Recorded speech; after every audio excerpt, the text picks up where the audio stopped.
Bon, bonjour à tous. Alors aujourd'hui, je vais vous raconter une petite histoire avant de commencer cette vidéo. Lorsque j'ai eu l'idée d'écrire une vidéo sur le film Blair Witch, ça fait très longtemps que j'avais l'idée de parler de ça.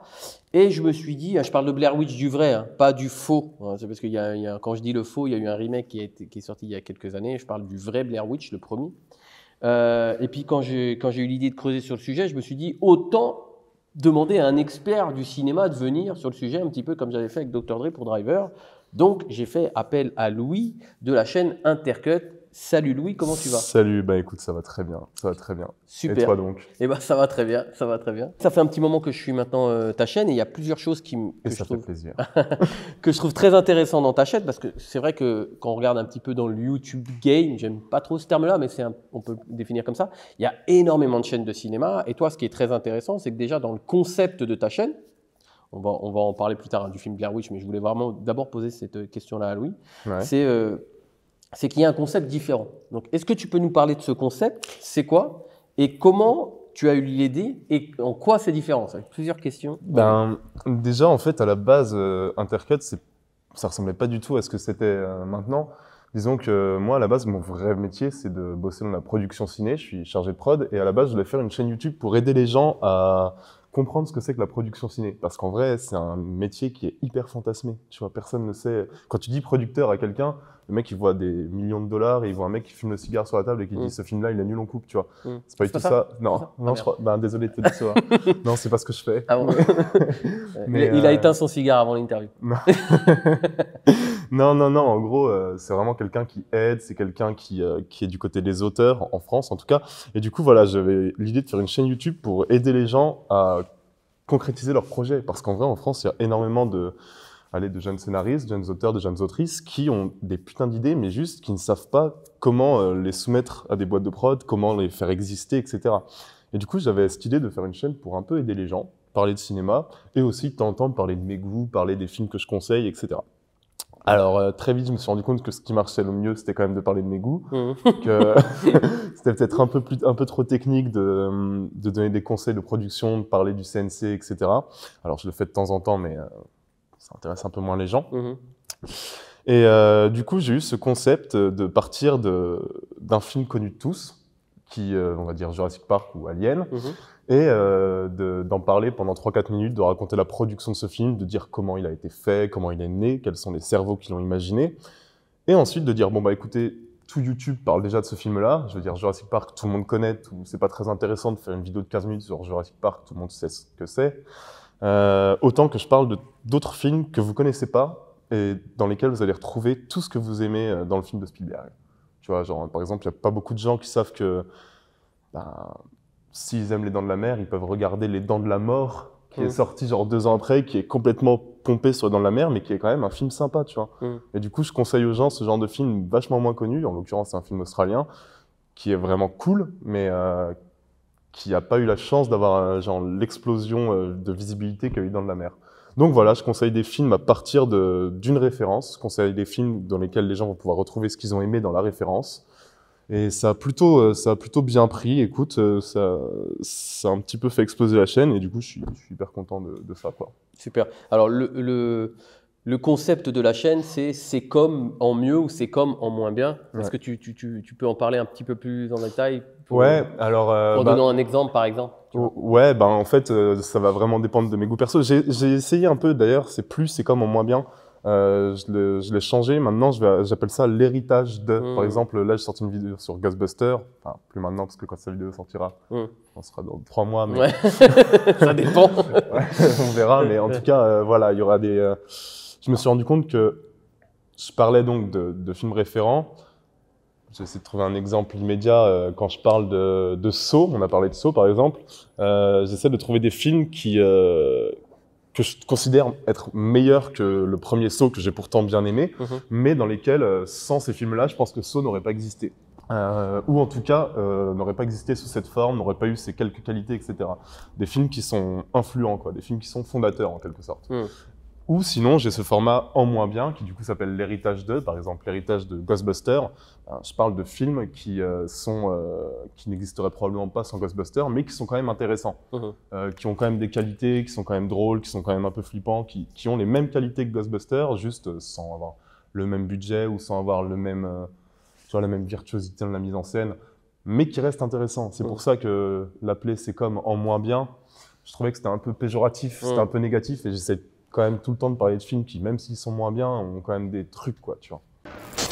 Et oui, ça fait déjà 1 an que la chaîne du disrupteur existe. Daft Punk, toute la vérité, a été publiée le 6 avril 2021. Plus de 1500 abonnés et presque 80 000 vues plus tard, nous fêtons les 1 an de la chaîne. Vous savez que j'ai à cœur de créer la différence dans mon contenu en utilisant la créativité, l'innovation et l'image de marque. Mais surtout, j'ai à cœur que vous soyez différent sur votre marché si vous avez déjà une entreprise ou si vous vous apprêtez à vous jeter dans le grand bain de l'entrepreneuriat. Aujourd'hui, grâce à Internet, tout est possible. Mais encore faut-il sortir du lot. Si vous n'êtes pas différent, vous ne serez jamais remarqué et vos clients passeront à côté de vous. Pour fêter les 1 an de la chaîne, je propose moins 50% sur mon programme Sortez du lot avec le code 1 an. C'est un atelier que j'ai donné en live et qui a été entièrement filmé. Ce programme est découpé en 3 parties. La première, comment utiliser la créativité pour se démarquer. Dans la seconde, nous parlons du branding. Et enfin, la troisième évoque le sujet du leader innovant. Tout ce qu'il vous faut pour commencer à vous différencier dès demain sur votre marché. Pour profiter du code, c'est très simple. Vous cliquez sur le premier lien en description, vous arrivez sur la page du programme, vous rentrez vos coordonnées et vous entrez le code dans le champ indiqué. Alors attention, cette promotion n'est valable que durant le mois d'avril. À vous de jouer. Je trouve ça super intéressant déjà dans le concept parce qu'en fait, comme je le disais en introduction, le YouTube game du cinéma, c'est très saturé. Donc déjà d'arriver avec une autre version, c'est-à-dire c'est comme, par exemple, je crois que tu avais fait c'est comme Spider-Man en moins bien ou en mieux. Ouais, j'avais fait c'est comme No Way Home en mieux. Ouais. Voilà. Et bah déjà, il y a déjà un concept. Donc ça veut dire qu'en fait, tu es parti chercher quelque chose de différent, même si à la fin, ça revient au même puisque tu parles de cinéma. Bah ouais, c'est pas mal de. Enfin, tu vois, en vrai, il y a plein de gens qui vont cliquer parce qu'ils ont vu Spider-Man No Way Home sur le titre. Et c'est cool. Et du coup, moi, dans la vidéo, je parle de Bergman, tu vois. Genre, si je peux parler de Bergman dans une vidéo qui fait 30 000 vues, bon, tant mieux, tu vois. Donc, je parle des films qui, moi, vraiment m'ont influencé. Je veux dire, je parle de Sarabande, je pense qu'on est. Enfin, c'est un film qui est quand même assez confidentiel. C'est pas le genre de film sur lequel le public de Spider-Man type irait cliquer. Tu vois, si je mets une vidéo en me disant Sarabande de Bergman, chef-d'œuvre oublié, bon, il n'y a personne. Ouais, voilà, tu vois, il y aura personne. Si je mets Spider-Man No Way Home en mieux et que je parle du fan service entre guillemets que Bergman a dans ses films, de faire revenir des personnages autrefois morts, etc. Là, ça marche.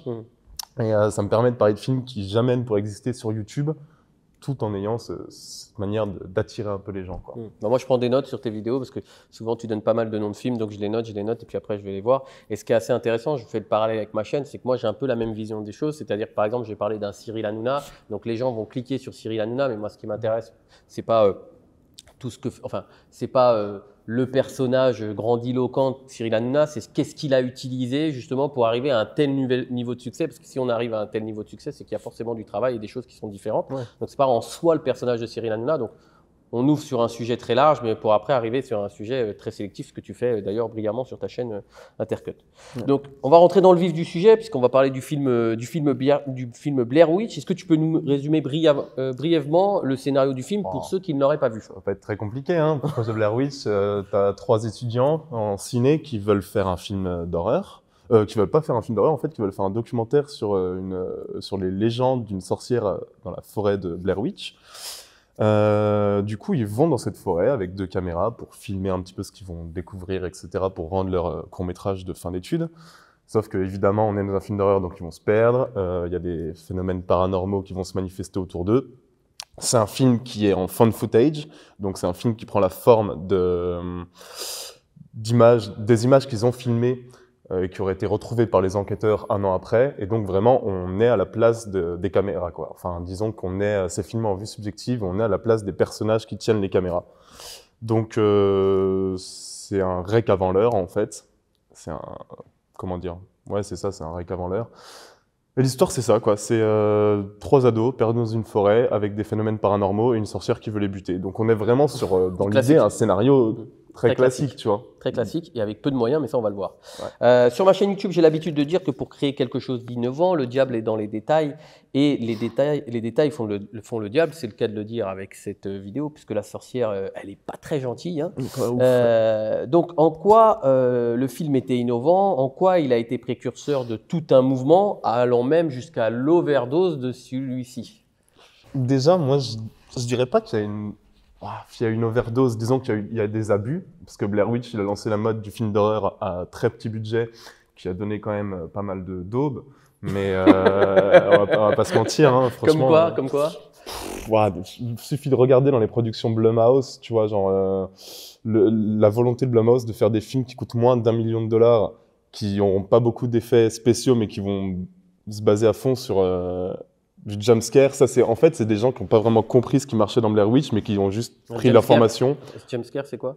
Jumpscare, le fait d'un coup de mettre de faire sursauter, tu vois, genre avec un visage de sorcière qui te saute à la gueule. Pour moi, ça c'est un peu des gens qui ont juste pris l'information essentielle pour eux du projet Blair Witch, c'est-à-dire un film fait avec peu d'argent, en fun footage, ça peut rapporter plein de thunes, mais qui n'ont pas vraiment compris ce qui marchait dans le projet Blair Witch. Ce qui est que dans le projet Blair Witch, jamais tu vas sursauter. Enfin, jamais tu vas avoir le projet Blair Witch, c'est une ambiance. Le projet Blair Witch, ça a été un des premiers déjà à faire ce qu'il a fait. Et c'est aussi pour ça, pour moi, qu'il a vraiment marché. Après, je pense que ce qui a fait que le projet Blair Witch a bien marché. Qu'est-ce qui était innovant vraiment à l'époque? Parce que tu l'as dit, c'était, comment tu dis, footage? Fan footage, ouais, c'est... Ça existait déjà, ça, ouais. Mais c'était pas encore... Ouais, ça existait déjà. En fait, même les deux gars du projet Blair Witch qui ont créé le concept, ils sont inspirés de pas mal de... En fait, à la base, ils s'inspiraient des documentaires paranormaux. Ils ont eu l'idée du projet Blair Witch en regardant des documentaires sur le paranormal et ils se sont rendus compte qu'ils avaient plus peur des documentaires que des films d'horreur de l'époque. Du coup, ils se sont dit, vas-y, il faut qu'on fasse un film à la croisée des genres, un film qui a l'air d'un documentaire en fait, mais où vraiment tout part en couille. Mais ça a déjà été fait. Enfin, il y a un film qui était sorti genre 2 ans avant, qui s'appelait The Last Broadcast, je crois, qui en gros c'est l'histoire de 3 ados qui vont de la forêt en caméra tenue à l'épaule comme ça, pour aller choper, c'est une forêt dans laquelle apparemment il y a des mythes avec le diable qui serait dans cette forêt, ils disparaissent un par un, à la fin ils meurent. Tu vois. Donc ça c'était 2 ans avant Blair Witch. Et il n'a pas marché. C'est la même forme, non. C'est ça la différence. C'est que lui il a coûté 2 000 €, il en a ramené 900 000, bon c'est pas non plus, 9 000 pardon. Il est jamais sorti en France, enfin tu vois, genre. Mais les gens qui ont fait le projet Blair Witch l'ont vu. D'accord. Ça leur a donné sûrement des idées. Ça leur a donné des idées, puis même eux, ils ont une liste d'influences qu'ils assument. Ils parlent de Shining, ils parlent de... Le projet Blair Witch, en fait, c'est un film qui est quand même référencé, mais ils ont réussi à en faire quelque chose d'assez énorme, avec un marketing assez fou, et avec une dose d'originalité qui dépasse largement juste le sujet du film. En fait, c'est un film à concept, quoi. Le Disrupteur, c'est votre chaîne YouTube. Une chaîne pour briser les codes de l'entrepreneuriat de masse, sans vie et sans créativité. Pour aller à contre-courant de la pensée dominante, des poncifs et des dictates imposés. Dans un monde marketing où la communication se clone à l'infini, il faut tirer son épingle du jeu pour attirer l'attention des clients. Plus les clones se copient, plus ils en perdent en identité. On ne devient pas une référence sur un marché en copiant les autres acteurs. Sur cette chaîne, j'analyse l'image de marques d'entreprises, d'entrepreneurs, de personnalités, de mouvements, d'événements qui marquent les esprits. J'ai créé cette chaîne pour vous donner les clés pour que vous puissiez vous différencier afin de devenir le leader de votre marché en étant innovant et créatif. Chaque vidéo me nécessite plusieurs jours de travail. C'est le prix à payer pour fournir un contenu de qualité. Pour continuer mon travail, j'ai besoin de vous. Si vous appréciez ces vidéos, abonnez-vous à la chaîne et activez les notifications en cliquant sur la cloche. C'est le meilleur moyen de me soutenir. Merci. Mais pourquoi, en fait, on en parlait en off tout à l'heure, on disait avec Raphaël, mon réalisateur, on disait, ouais, mais il y a eu Cannibal Holocaust avant. Ouais. Cannibal Holocaust, c'est quand même, bon, c'est un peu un vieux film, je crois que c'est les années 70, je crois. 80 80 bon, Cannibal Holocaust, ouais, je pense. Ouais. 79 Bon, il vérifiera en off. Il me semble que c'est 80, ouais. 79-80. Ouais, c'est un film assez violent et c'était déjà comme ça, mais qui n'a pas connu le succès de Blair Witch. Donc Blair Witch a sûrement dû s'inspirer quelque part de ça, mais Blair Witch c'est vraiment 80. Ouais. Blair Witch c'est vraiment, il a lancé un mouvement quoi. Ouais. Ce type de film. Donc pourquoi ce film-là en fait? Si ça n'avait pas été Blair Witch, ça aurait été un autre. En vrai, c'est juste que Blair Witch est arrivé avec une science du marketing assez énorme. Quand, en fait, vraiment, ils ont fait le film, ça a coûté 20 000 balles. 60 000, attends, j'ai 60 000 $, moi, sur les chiffres. Ouais. Alors, j'ai noté, pour 60 000 $ de budget, il a rapporté 249 millions de dollars, soit 4 000 fois j'ai plus. peut-être une explication à ça. C'est parce qu'en gros, donc, ils avaient fait leur première version à 20 000, ils l'ont envoyé dans quelques festivals, notamment le festival de Sundance, qui est un festival, comme on l'avait dit en off aussi, à moins que ça s'était filmé, je sais pas, qui est un festival qui accepte les films à concept qui sont pas parfaits, mais qui montrent qu'ils ont assez d'intention et de thématiques pour pouvoir être un grand succès international. Le Festival Sundance était pris à Sundance, la carrière de ton film est assurée. Donc il a été projeté à Sundance, comme ça, il ne devait pas faire beaucoup de bruit. Finalement, ça fait un bruit monumental, parce que c'était très rare qu'on voit ça sur grand écran. Cannibal Holocaust, ça n'a pas été diffusé à grande échelle. C'était que en cassette. Ouais, ça a eu un grand succès en VHS, quoi. Mais et du coup, voilà, le projet Blair Witch, c'est diffusé sur grand écran. Les gens s'attendent pas du tout à ça. Il y en a qui ont la nausée, il y en a qui sont hyper flippés. Du coup, le lendemain, ils trouvent un distributeur, tu vois. Le lendemain, il y a un distributeur qui arrive et qui achète les droits du film pour $1 million. Donc ça, c'est fait. Ton film, maintenant, tu sais qu'il va exister.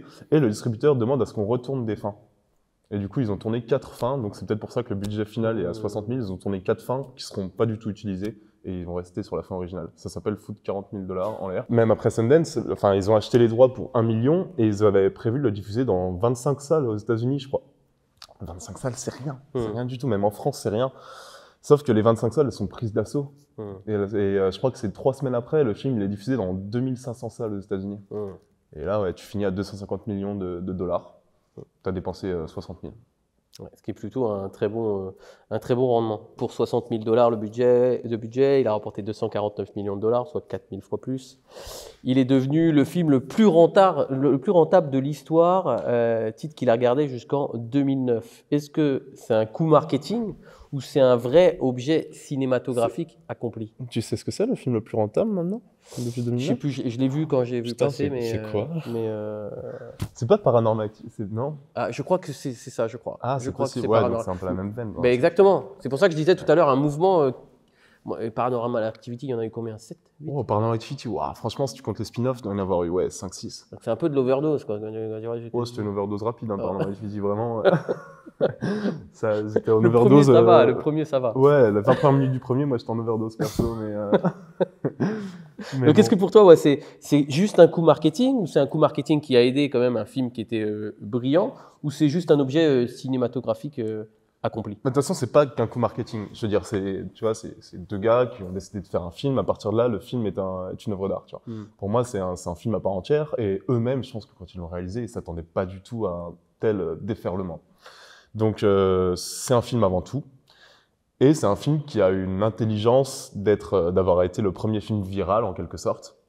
Et d'avoir eu des éléments marketing de fou. Enfin, vraiment, le marketing de ce film, c'est un exemple pour tout le monde. À l'époque, il n'y avait pas vraiment Internet, il y avait juste le Festival Sundance, il avait un site Internet parce que c'est le Festival de Sundance. Et du coup, quand ils ont présenté le projet Blair Witch, ils avaient fait des fausses pages pour les acteurs en disant que les acteurs avaient été vraiment disparus. Sur la page IMDb, qui venait à peine de naître, des acteurs, il y avait marqué décédés. Enfin, pendant tout le Festival Sundance, ils ont créé des petites affichettes qui distribuaient à l'entrée avec les photos des 3 acteurs en disant si vous les voyez, contactez ce numéro de téléphone. Le numéro de téléphone redirigeait vers une police locale, une fausse police locale. Enfin, vraiment, c'était incroyable en termes de marketing. C'est les réalisateurs qui avaient pensé à ça? Ouais, c'est les réalisateurs qui ont pensé à ça. Et après, ils ont été bien aidés, par exemple, pour le site web, ils ont eu l'idée après que le distributeur soit arrivé. Donc, je pense qu'il y a eu une petite alliance. Mais par exemple, distribuer les petites affichettes des acteurs en disant qu'ils ont disparu et qu'il faut les retrouver absolument au Festival de Sundance, ça, c'est les réalisateurs qui l'ont fait, tu vois. Donc, c'est quand même... Il y avait de l'idée. En fait, ça te crée une mythologie autour du film avant même que tu aies vu le film. Tu as déjà un background. Tu sais déjà de quoi ça va parler, tu as déjà des attentes, tu as déjà un peu peur, tu sais pas trop ce qui se passe. Ça te confirme que ton film est un espèce d'ovni. Et ça te crée une mythologie, en fait. C'est pas juste un film, le projet Blair Witch. C'est un film qui a créé... on va pas comparer je vais pas utiliser le terme d'univers étendu, tu vois, mais ça a quand même créé son univers à lui qui existe en dehors du film. Et ça, c'était rare à l'époque. Hein. Là, on parle d'un truc, c'est quoi? C'est le 99, 2000, le projet Blair Witch. Il n'y a pas beaucoup d'exemples, tu vois. Pas beaucoup d'exemples de films qui ont réussi à faire ça. Donc en fait, ils ont réussi à se différencier avant, pendant, après. Ouais. Après, disons que le film, donc on l'a dit, c'est un film à concept, le marketing était génial. Il y a forcément des petites touches d'imperfection là-dedans, parce que forcément, quand le film a commencé à être diffusé à plus grande échelle, les acteurs ont dû faire, tu vois, les acteurs, on ne peut pas faire genre qu'ils ont disparu. On les invite sur les plateaux télé, on les fait réapparaître, on les met aux avant-premières. À partir de là, le film perd un peu son côté hyper mystérieux. T'imagines si les acteurs Franchement, si les réalisateurs ou les diffuseurs avaient fait un truc, genre les acteurs n'ont plus le droit d'apparaître en public pendant un an, ça aurait été incroyable. Mortel. Mais bon, là, ça aurait été peut-être un peu trop aussi, tu vois. Ça dépend du budget. Ouais. Ça dépend du budget. Oui, c'est ça. Mais Si l'acteur il est payé pendant un an à rien faire, à rester chez lui. ouais, bah justement, on rappelle que c'est un film qui a coûté 60 000, Ouais, tu vois. exactement. Mais c'était malin parce qu'en fait, ma chaîne elle parle beaucoup de créativité, d'innovation, d'image de marque. Et là, c'est de la pure créativité. C'est Ils sont complètement différenciés, quoi. ça. Ouais, Et ouais. ils sont différenciés avant grâce à ça. Donc, ce qui crée quand même une sorte d'intérêt pour l'objet en lui-même d'aller voir ce film. Bah, c'est ça, c'est vraiment, je pense que à Sundance, tu as énormément de films, donc il faut que tu choisisses tes séances, tu pourras pas tout voir, c'est comme le Festival de Cannes. Et s'il y a des gens qui sont payés, ou même les réalisateurs eux-mêmes qui te donnent des affiches sur le film en mode ben, cet acteur a disparu, c'est l'acteur de notre film, on sait pas trop où il est, etc. Ça te crée déjà, bon, c'est pas non plus le truc le plus subtil du monde, mais ça te crée déjà un truc en mode ok, il y a une curiosité pour ce film-là, ok, c'est bizarre, je sais pas trop de quoi ça parle, je vais y aller. Il y avait aucune info sur le film. Pas de synopsis, on savait juste que ça parlait qu'il y avait 3 personnes qui sont allées enquêter dans les bois et qui ont disparu. On savait pas la part entre réalité et fiction, on savait pas si les acteurs avaient vraiment disparu, on savait pas si, tu vois, il y a vraiment un petit, il y a de l'intelligence là-dedans. Il y avait forcément beaucoup d'intelligence et beaucoup de créativité. Et du coup, fallait se différencier des 50 autres films projetés à Sundance, ils l'ont fait, et c'est pour ça que c'est devenu un hit sur place, quoi. Ouais, d'ailleurs, c'est souvent, je disais en intro de ce film que le remake était pourri. Oui, certes, mais bon, quand un film en général il y a un remake, ça veut dire que le premier film avait été quand même assez bon, quoi. Sinon, Ouais, c'est vrai. Sinon, pour faire un remake, quand même, on fait rarement un remake d'un film vraiment qui n'a pas fonctionné. Enfin, je sais pas. Ouais, Ah ouais, ça y est, ouais. il y en a quand même. Oh, disons que les Américains, ils aiment bien prendre les grands films asiatiques ou les grands films Ouais, mais c'est français quand même pour un grand faire des film. remakes tout C'est quand même pétés. un grand film à la base. Oui, tu moi, vois. Projet Blair Witch, je trouve que c'est une belle proposition de ciné de toute façon. Il y a forcément, enfin, c'est un film qui, par son concept même, arrive à nous faire oublier que c'est un film amateur en fait. Parce que c'est un film amateur, le Projet Blair Witch. C'est un film qui a moins d'argent que 80% des courts-métrages de fin d'études de l'ESRA ou de la FEMIS, quoi. C'est fou dit comme ça. Et vraiment, on regarde un film amateur, mais le concept même du film et le marketing et l'univers étendu tout autour fait que bah, tu l'acceptes et que c'est une force en fait. C'est extrêmement bien pensé ça. C'est pour ça que ça marche comme ça, je pense. Et qu'est-ce qu'ils ont fait après, ces réalisateurs-là? Tu sais, Oula, est-ce que ça a lancé leur carrière ou pas, ça? Tu me foutrais pas une petite colle là? Je sais pas. Tu viendras répondre en commentaire j'en ai- plus tard sur la chaîne YouTube. Putain, attends, j'en ai aucune idée. Je sais qu'ils sont pas liés aux deux. Parce que tu vois, on parlait en off de Requiem for a Dream et que avant avait été tourné puis ça a lancé Requiem for a Dream, après il a fait d'autres films. Ouais. Donc est-ce que ce film-là aussi, ça a permis aux réalisateurs de perdurer et d'avoir d'autres films à leur actif, quoi? Je me demande, parce que je sais qu'ils ont créé leur boîte de prod pour le projet Blair Witch, qui s'appelle Axon Film. Est-ce que cette boîte a continué à produire d'autres films? Est-ce que... Tu me mets une petite colle là-dessus? Ah bah écoute, tu viendras répondre dans les commentaires bah, je repasserai. dans 6 ans quand la vidéo sortira. Allez, c'est noté. Quand il y aura 3000 autres En reboots 2030. de Blair Witch. Ouais, en 2030 à Blair Witch 32. En plus, je me demande s'il n'y a pas un nouveau truc sur Blair Witch qui a été annoncé récemment, Ah il me bon? semble. Ouais, j'ai cette idée-là. Ah non, c'est un jeu vidéo, je crois. Ouais, mais enfin, de toute façon, maintenant, c'est une franchise énorme. Maintenant, c'est une franchise avec 25 000 produits dérivés, quoi. Ouais, j'avais lu aussi à l'époque, alors tu me diras, je parle sous couvert de Louis, hein, donc si je me trompe, tu me dis. Hein. J'avais lu aussi qu'à l'époque, le film était en concurrence au box-office avec Sixième Sens, qui avait beaucoup plus de budget et qui arrivait, soit il l'a dépassé, soit il arrivait juste après. Il arrivait juste après. Pourtant, le film Sixième Sens est aussi monté quand même sur un concept un peu différent, même s'il y a quand même une prod qui est plus forte. Ouais, mais t'as Bruce Willis, t'as Shyamalan quand même. Enfin, c'est pas comparable, je pense, ces deux films, dans le sens où le projet Blair Witch, c'est vraiment un tsunami qui est arrivé, alors que Sixième Sens, on s'attendait à ce que ce soit un film qui fasse au moins 200 millions, quoi. Projet Blair Witch, personne ne pouvait dire que ça va faire 250 millions. Les gens, ils pensaient que ça allait... Franchement, la boîte de prod, la boîte de distribution qui a racheté les droits pour 1 million, je pense qu'ils se disaient, si on en fait 2, on est content, quoi. Bon, faut savoir que 1 million, ça peut paraître beaucoup pour nous, pour un être humain lambda, mais dans le cinéma... Dans le cinéma, pour donner un chiffre moyen, on va dire c'était en 2020, je crois, un long-métrage français moyen, c'était 5 millions. Donc, et américain, évidemment, bien plus. Mais voilà, pour donner un ordre d'idée. Pour donner un ordre d'idée, c'est ça. Alors, le film, il aura droit à une suite très rapidement mise en œuvre, vu le succès du premier. Hein. En fait, je crois que... Pareil, je parle sous le couvert de Louis. Je crois que les producteurs quand ils font, par exemple, je sais pas, je donne un chiffre, 10 millions de recettes sur un film et que c'est un succès, je sais pas si 10 millions c'est un succès ou pas, je pense pas, mais et ben, ils savent qu'en faisant un 2, ils auront statistiquement la moitié million. Je crois que j'avais lu ça. Et je sais pas si tu... Je connaissais pas cette règle. Je sais pas, j'avais lu ça à plusieurs reprises. Et donc, ils savaient quand est-ce qu'il fallait qu'ils fassent une suite ou pas. Donc, le film, donc, il a le droit à une suite. Et est-ce que c'était une bonne idée d'exploiter le filon jusqu'à la dernière goutte? Ouah, ça se tente. Écoute, franchement, ça dépend. Est-ce que tu parles... Le mec pragmatique. Non, mais si tu me parles... je te rappelle que je bossais dans la prod. Moi, tu me dis, le truc, il a coûté 20 000 balles, il en a ramené 250 millions. Je me dis, bon, on va faire un 2, quoi. Bah oui. Évidemment. Après, en plus, moi, le 2, je trouve que... Alors, je ne l'ai pas revu. J'ai revu le 1 avant cette interview. Je voulais revoir le 2. J'en ai quelques souvenirs, hein. C'est pas les souvenirs qui m'ont donné envie de le revoir, mais je me souviens quand même qu'il se différenciait vachement du 1, qu'il avait l'intelligence non plus de pas faire exactement la même chose, qu'il était quand même complètement neuneux. Enfin vraiment, il y avait des séquences, je me souviens, même quand j'étais gosse, parce que je l'ai vu assez gosse, enfin je l'ai vu, je devais avoir 10 ans. Je me souviens quand même que je le trouvais quand même bien gogol, hein, des fois. À 10 ans, tu regardes Blair Witch? Ouais, mais je me suis tapé, vraiment, j'ai vraiment regardé beaucoup de films très très tôt. Quand j'habitais en Bourgogne, dans un village de 300 habitants, j'avais pas grand chose d'autre à faire. Et du coup, voilà, ouais, j'avais découvert ça. Et alors, je me souviens d'une scène de sexe sur un harmonica ou je sais pas quoi, avec une musique horrible. Je me souviens de. Je crois qu'à un moment, ils sont tout nus. Ouais, bah tu vois d'un ça. truc et ils sont tout nus, je crois. Ouais, bah c'est peut-être ça.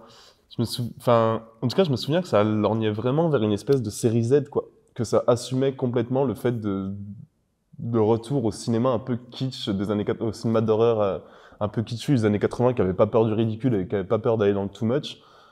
Et moi, je trouve que c'est une bonne note d'intention, tu vois. C'est bien de... Franchement, je serais producteur, j'aurais sauté sur l'occasion. Franchement, je me serais pas passé à côté. Après, est-ce que les réalisateurs du 1 ont été OK? Est-ce qu'ils sont liés à cette suite? Je sais pas. Est-ce que tu sais, toi? Ah non, je ne sais pas. Je sais pas non plus du tout. C'est plutôt à eux qu'il faudrait poser la question, en fait. On va leur envoyer un mail. Franchement, c'est à eux qu'il faudrait... Est-ce qu'ils sont OK pour avoir pu... Enfin, est-ce qu'ils sont chauds? Je pense qu'ils ont dû toucher quand même des... Forcément, mais même... Enfin, il y a plein de gens, ils ont déjà touché énormément avec le premier. Hein. Oui. Je pense qu'ils ont touché beaucoup avec le premier. Est-ce qu'ils ont été d'accord avec la capitalisation de la franchise? C'est une bonne question. C'est une question qu'il faudrait creuser. Je répondrai encore en commentaire. Mais ce qui est intéressant, et tu le disais à juste titre, c'est que qu'on le veuille ou non, bon déjà le 1, pour moi c'est un ovni. Quand je dis un ovni dans le bon sens du terme, c'est qu'il a changé les choses, quoi. On arrive dans un truc qui est complètement nouveau, que ce soit dans le avant, le pendant, après, comme on vient de le dire. Mais je trouve que là encore, ça a été dans l'intelligence pour le second, parce que le second n'a pas tiré le concept jusqu'à la mort. En fait, ils ont créé quelque chose de nouveau, enfin pas de nouveau, mais de différent de la première œuvre.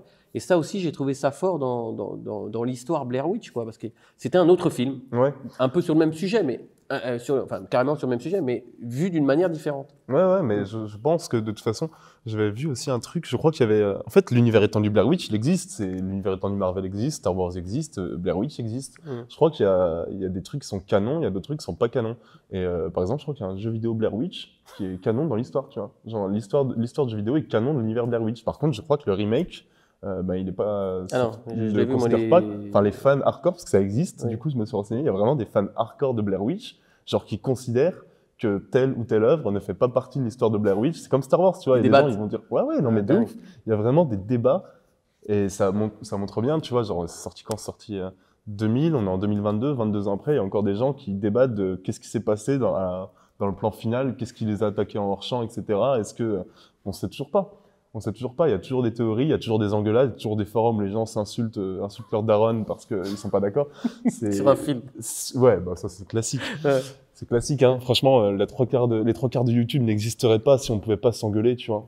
Mais surtout YouTube cinéma, je vais pas se mentir. Enfin, franchement, je pense que c'est dans tous les sujets. Parce que moi, je vois aussi des fois, je prends des prises d'opinion, on me dit mais non, mais machin, bidule. Mais ce qui est intéressant pour reprendre dans le cas de Blair Witch, c'est que ça a fédéré une communauté de fans. Et donc, entre eux, ils arrivent à en discuter. Donc, plus on fait parler de quelque chose, ça me rappelle la fin du film de Nolan, avec la toupie, c'est, rappelle-moi. Inception. Ouais, Inception, où à la fin, les gars débattaient pendant je sais pas combien de temps. Ouais, les débats sur la toupie qui tourne. Mais ça fait fonctionner le film, en fait. Bien sûr. Non, bien sûr, mais c'est comme ça qu'Inception, c'est entre la culture populaire, tu vois, genre, tout le monde en parlait. Et Blair Witch, ça a été pareil. Blair Witch, je pense que j'avais vu un truc comme quoi, bon, il y avait énormément de gens qui sont allés sur le lieu du tournage. Et ça a vraiment fait un truc touristique de ouf. Donc, ça a ramené du business pour le... Ça a ramené du business. Bon, la ville n'était pas très contente, tu vois, du fait qu'il y a plein de gens qui dégueulassent leur forêt et que la forêt soit connotée comme un truc où tu crèves si tu y vas. C'était pas incroyable, mais ça leur a ramené de la thune quand même. Et ça a vraiment eu, voilà, ça a fédéré autre chose que le film. En fait, le film a continué à exister après sa sortie et a continué à avoir des fans qui sont fascinés par l'univers qu'il a mis en place. Et c'est la marque. C'est pas forcément la marque des grands films, en tout cas, c'est la marque des films qui ont un impact tu vois, sur l'histoire et qui ont un impact sur l'esprit des gens. Et Blair Witch, il y en a eu un immédiatement, quoi. Mais cette histoire de sortir, ça a vraiment existé ou pas alors à la fin? Parce que moi, je finissais par croire que ça existait. Non, tellement l'histoire du film, elle était forte. C'est une mythologie qui a été créée autour du film. Ouais. C'est une mythologie créée autour du film et c'est une mythologie qui est hyper basique, hein, tu noteras. Tu vois, c'est l'histoire de... Oui, en gros, tu as une sorcière qui était là il y a 300 ans, qui prend les gamins et qui force les gamins à se tuer pendant qu'il y en a un au coin qui les regarde mourir, tu vois. Genre, ok, ben, c'est hyper basique. Enfin, je veux dire, dans toutes les histoires de sorcières, c'est ça c'est Hansel et Gretel, c'est vraiment... C'est très basique, mais pas besoin de chercher compliqué, en fait. C'est une mythologie. Ce film, il avait besoin d'une mythologie basique, sommaire, qui te pose le contexte pour pouvoir exister. C'est ce qu'il a fait. Après, c'est aux gens. En fait, il a un contexte suffisamment... à la fois simple et puissant pour que les gens autour, après, continuent à... En fait, les gens, quand tu vas parler du projet Blair Witch, comme on le fait, c'est des gens qui apportent la pierre au projet Blair Witch, à l'univers étendu. Bien sûr. C'est un univers qui s'étend à chaque fois grâce aux fans. Star Wars, franchement, je crois que l'univers que George Lucas a créé, c'est genre 10% de l'univers Star Wars. Tout le reste, c'est des fans, c'est des gens qui créent des fanfictions, c'est des gens qui font en sorte que le film existe autrement, quoi, tu vois. Et tous les gens qui sont allés se promener dans la forêt de Blair Witch en espérant voir la sorcière, c'est des gens qui ont contribué au succès de Blair Witch dans la culture populaire. Mais ce qui est intéressant, c'est que le fait de faire parler, ça fait fonctionner. Donc ça, c'est la marque aussi d'une grande œuvre. Moi, je me rappelle qu'il y a encore peu de temps de ça, il y a peut-être un an, j'ai acheté une tablette de chocolat de Willy Wonka, c'est ça? Le mec de Charlie et la chocolaterie. Ouais, c'est ça. Avec le ticket en or à l'intérieur pour l'offrir à mon fils parce qu'il est fan du film. Et quand je lui ai donné la tablette de chocolat, même encore aujourd'hui, un an plus tard, il me dit c'est quand qu'on va à la chocolaterie. Mais du coup, tu repousses au max le moment de la désillusion. Ah bah oui, parce que oui, voilà. Ça y est, là, t'es foutu, là. En fait. Mais ce que je trouve intéressant, c'est, tu vois, j'avais cette réflexion avec ma femme. Je lui ai dit, tu te rends compte, on va quand même acheter une tablette de chocolat plus chère, parce qu'elle est plus chère que du vrai chocolat. Bien sûr. Parce que juste, il y a le ticket en or et que ça va créer des sentiments, du plaisir dans les yeux du gamin. Et c'est un peu ça aussi avec Blair Witch, quand les mecs ils discutent et qu'ils ne sont pas d'accord, ils créent une discussion, ils existent parce qu'ils parlent d'un sujet, quoi. C'est dingue quand même d'arriver à créer ça, quoi. C'est fou, hein. Et je pense que c'est un truc qui est complètement indépendant de la volonté des réals. Mais ça existe, c'est arrivé 25 fois dans le ciné, ou même dans l'art, en fait, que les gens soient dépassés par l'impact populaire que leur film a, tu vois. Rien que, je sais pas si tu as vu le dernier Matrix. Ouais. Eh ben, moi, j'ai l'impression que Lana Wachowski, dans ce film, elle me dit, mais en fait, Matrix, j'en peux plus, j'en ai marre, j'ai pas envie de continuer à vivre dans cet univers-là, en fait. Enfin, j'ai envie de faire autre chose. Est-ce que c'était un film de commande ou c'est plutôt un film qu'elle avait envie de faire? J'ai fait une vidéo sur Matrix où je parle des 3 premiers, et quand j'ai vu le 4e, pour moi, j'avais l'impression que, comme tu dis, j'ai l'impression qu'elle s'en fout, quoi, en fait. C'est un peu, je pense même qu'elle crache en fait sur les reboots, sur les suites à répétition, etc. Donc moi je pense que c'est une idée qu'elle a eue, mais je pourrais pas l'affirmer. Mais je pense que c'est une idée qu'elle a eue et je serais pas surpris. Parce qu'elle piétine tout ce qu'il y avait avant. Complètement. Et ça c'est un geste artistique que je trouve assez fort, mais en tout cas tu vois, il y a énormément de gens qui se font dépasser par leur œuvre en fait. Alors après, comment les deux gars qui ont créé Blair Witch ont vécu le succès, c'est aussi une bonne question, tu vois. Ça se trouve après Blair Witch, ils ont hyper peur de se sentir d'être genre les personnages d'une seule œuvre. Là, j'en sais rien, hein, j'imagine une des possibilités. Mais on ne sait pas comment ils ont vécu le truc, quoi. L'engouement autour de Blair Witch, ça a dû être assez difficile à vivre, hein, en vrai. Ouais, mais à contrario, ce qui est intéressant, c'est que j'en parlais avec Calbo, qui était là tout à l'heure pour une autre interview. Alors, je ne sais pas quand est-ce que sortira cette interview, qui a sorti un album de rap qui a marqué l'histoire du rap dans les fin des années 90. Donc, c'était Calbo du groupe Arsenic. Ils ont sorti leur groupe Quelques bouts de suffisent. Et je lui disais, ouais, c'est quand même incroyable parce qu'aujourd'hui, tu sors un livre. Il a sorti un livre il y a moins d'un an. Donc, on est en 2022. Donc, on va dire en 2021. Donc, presque 20 ans plus tard, il sort un livre qui parle de son projet. Donc, ça veut dire que 20 ans plus tard, il vit toujours de son œuvre. Ouais. Donc, c'est vrai que ça peut te marquer, mais si tu es assez bon pour viser un produit vraiment qui va se différencier, tu peux vivre toute ta vie sur ce produit-là, C'est quoi. incroyable, hein. Mm. C'est incroyable. Après, oui, c'est le cas, mais c'est un peu à double tranchant. Je sais, vraiment, ça dépend vraiment des artistes, je pense. Ça dépend. Il y en a qui, ça va les flinguer d'être les personnages d'une seule œuvre. Tiens, un Robert Pattinson, si ça n'avait pas été l'homme le plus intelligent du monde dans ses choix de rôle, il serait peut-être toujours à jouer des Bellatres à Twilight, tu vois. D'ailleurs, c'est aussi un truc intéressant à faire, la manière dont C'est prévu, Batman 4, ouais, je pense que je vais faire une vidéo dessus parce que j'ai changé tout à fait mon avis sur Robert Pattinson. Pour moi, c'était le mec de Twilight et j'exècre Twilight. J'ai été obligé d'aller aux avant-premières parce que j'ai quelqu'un qui est très fan et j'ai dû y aller avec et franchement, c'est vraiment pas ma cam. Force à toi, ouais. On est ensemble. Donc, j'ai été à toutes les avant-premières et quand je rigolais dans la salle, j'avais beaucoup de gens qui me regardaient de travers. Parce que sur cette scène, c'était énorme, hein, Twilight. Moi, je me suis tapé un fou rire devant la scène, tu sais, où ils couchent ensemble pour la première fois dans Twilight 4 films pour qu'ils couchent. Et putain, je m'étais tapé un fou rire avec ma copine de l'époque. Putain, on s'est fait lyncher. Hein. Ah ouais, t'as pas le droit. Mais là encore, on rejoint ce qu'on disait tout à l'heure. Ils sont tellement concernés par le film. Et c'est vrai que pour revenir sur Pattinson, mon avis, il a changé. C'est qu'après, j'ai regardé de plus près sa filmographie et je me suis dit, ce mec-là est pas con. Ce mec-là est intelligent. Et de faire le Batman, parce qu'en fait, je m'étais intéressé à lui par rapport à... Parce que j'ai fait une autre vidéo qui parle de Justice League et dedans, je parle de Ben Affleck qui avait été démonté à l'époque où il avait fait... Tous, Heath Ledger, Ben Affleck... Exactement. Michael Keaton à l'époque, il avait été défoncé quand il avait fait Batman. Et ce qui est marrant, c'est de voir que les gens maintenant, ils disent non, mais il faut que Ben Affleck il reprenne le rôle. Alors qu'il le descendait. Andrew Garfield, c'est pareil. Andrew Garfield, personne n'est allé voir The Amazing Spider-Man 2. Et... Mais ils veulent tous qu'ils reviennent. On va pas se mentir, c'est quand même... Bon, moi, j'ai eu vraiment du mal avec The Amazing Spider-Man 2, vraiment.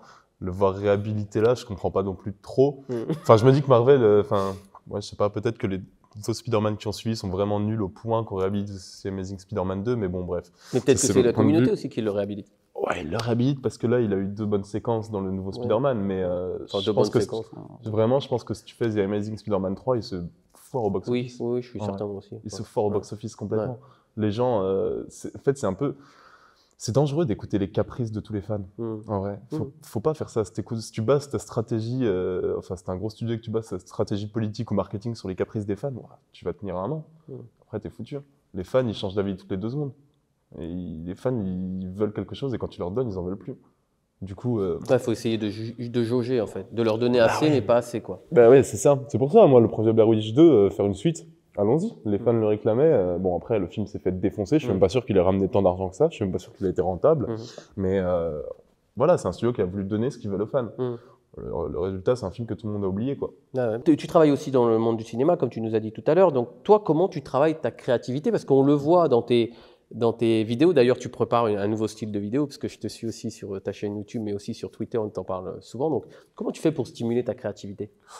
Oh, écoute, je pense que j'ai pas trop le choix. En vrai, j'ai pris un gros virage. Disons que j'avais des horaires, disons que je bossais de manière très classique, très traditionnelle il y a encore 1 an, 2 ans.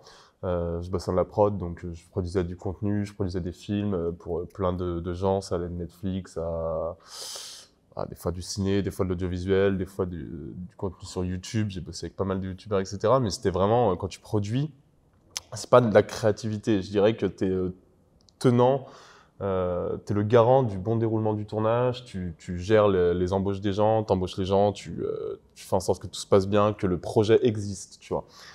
C'est pas créatif, c'est plutôt fonctionnel.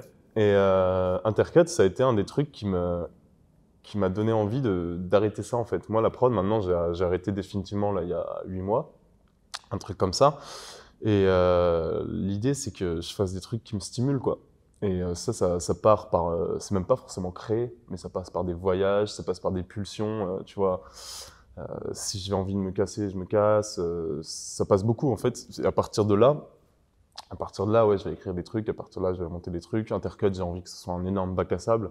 En vrai, Intercut, j'ai pas envie de me limiter à 2 formats. J'ai envie, tu vois, là, hier, j'ai une idée de court-métrage. Si je trouve que c'est une assez bonne idée pour l'écrire, je vais l'écrire, je vais le filmer en 2 jours, je vais le mettre sur Intercut, tu vois. Ça n'a rien à foutre dans ma ligne édito, mais j'ai pas envie d'avoir une ligne édito. T'as envie de faire ce que tu veux, en fait. Ouais, en fait, j'ai envie que ce soit un bac à sable total. J'ai envie que quand tu cliques sur la chaîne, les gens savent pas ce qu'ils vont voir.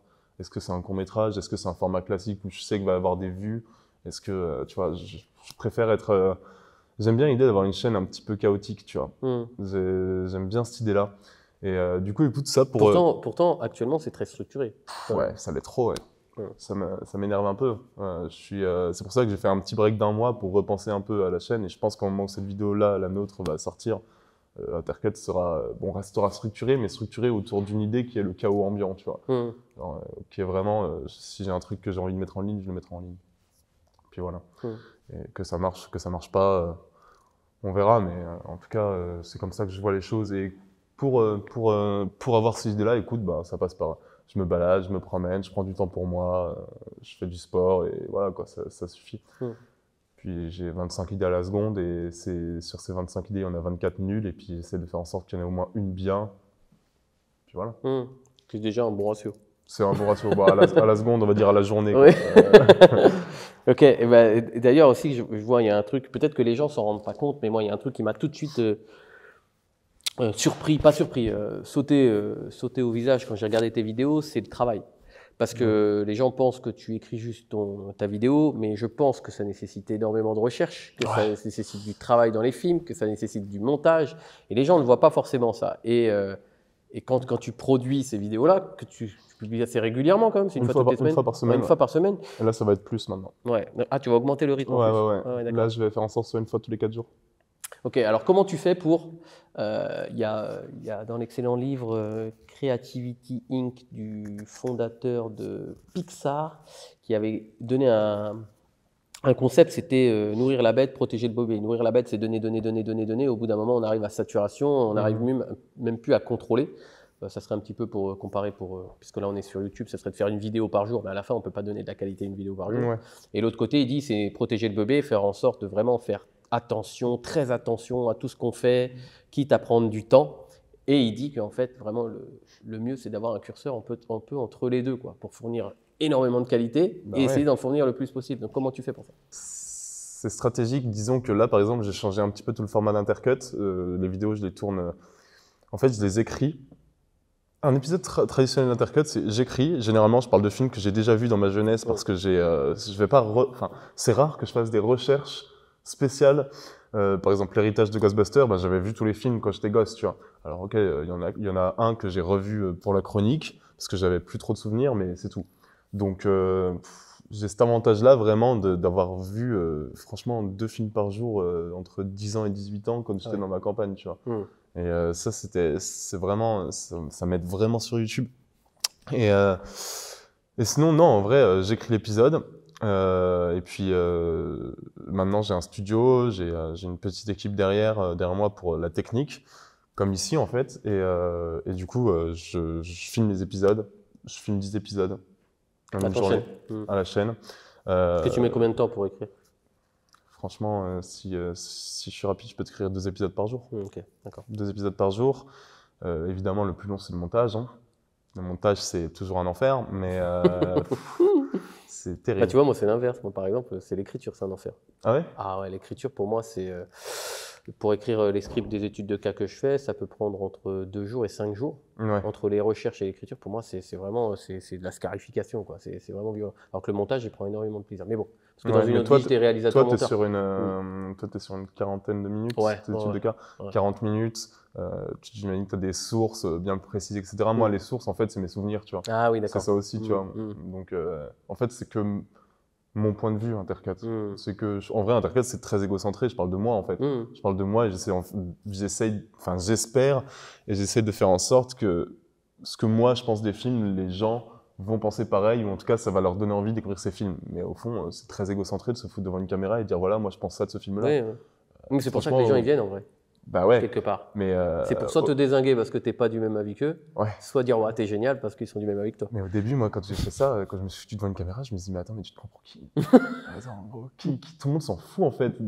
T'as aimé Jurassic Park? Ouais, j'ai aimé Jurassic Park. Bah ouais, c'est bien. Il y a 30 000 personnes qui s'en foutent pas. Il y a 30 000 personnes aujourd'hui qui s'en foutent pas. Ça me fait bien plaisir, mais il y a quand même une petite question de putain, mais qui je suis en fait pour donner mon point de vue. Enfin, vraiment, mon point de vue, ok. Je pourrais faire comme tout le monde et le donner en soirée après 3 bières à mes potes, quoi. C'est tout. À qui je m'adresse, en fait. Mais du coup, oui, ça marche bien et je suis extrêmement content. Mais écoute, ouais, du coup, Intercut, là, actuellement, prend un nouveau format et Et j'essaye de faire en sorte que ce soit toujours de la qualité. Je refuse complètement le fast cam. En fait, ça va être un petit moment, mais je déteste le contenu de 95% des youtubeurs ciné en vrai. Je peux pas les regarder. À partir du moment où c'est du fast cam, sans montage, sans extrait, t'as pas de rythme dedans. Enfin, tu vois, et je sais pas si tu vois que c'est Reggie Le Gorilla, là, il a fait un petit buzz récemment sur Twitter pour avoir défendu Macron et tout le monde, c'est devenu un mème ambulant. Mais lui, c'est un youtubeur qui doit avoir genre 100 000 abonnés. C'est un pote. C'est un pote, youtubeur cinéma, mais il fait que du fast cam où il donne son avis sur des films, etc.